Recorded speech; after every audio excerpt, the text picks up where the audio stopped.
નમસ્કાર દર્શક મિત્રો, હું છું આપની સાથે યશ ગુપ્તા.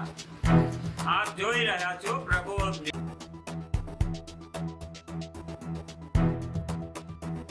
મેઉ પગાર કેન્દ્ર શાળાના બાળકોમાં સ્વાતંત્ર્ય દિનનો ઉત્સાહ અનેરો જોવા મળ્યો. હર ઘર તિરંગા અભિયાન અંતર્ગત યોજાયેલી તિરંગા રેલીમાં બાળકોએ ઉત્સાહપૂર્વક ભાગ લીધો. રેલીમાં વિદ્યાર્થીઓએ ભારત માતા, રાણી લક્ષ્મીબાઈ, ભગતસિંહ, મહાત્મા ગાંધી, જવાહરલાલ નહેરુ અને સૈનિકોની વેશભૂષા ધારણ કરીને દેશભક્તિ દર્શાવી. આ રેલી ગામની ગલીઓમાં પસાર થતા લોકોમાં મોટી ઉત્સુકતા જાગી અને ઘણા લોકોએ રેલીના ફોટોગ્રાફ્સ લીધા.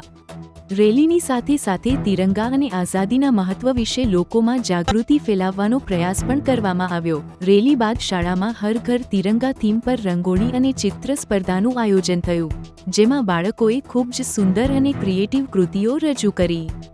આ સ્પર્ધામાં બાળકોની કળાત્મક ક્ષમતાઓને ખૂબ પ્રશંસા મળી. આ સેલિબ્રેશન દ્વારા ન માત્ર બાળકોમાં દેશભક્તિનો ભાવ વિકસ્યો, પરંતુ ગામના લોકોએ પણ આ ઉજવણીનો આનંદ લીધો. કમલેશ પટેલ, પ્રકોપ ન્યૂઝ, વિજાપુર.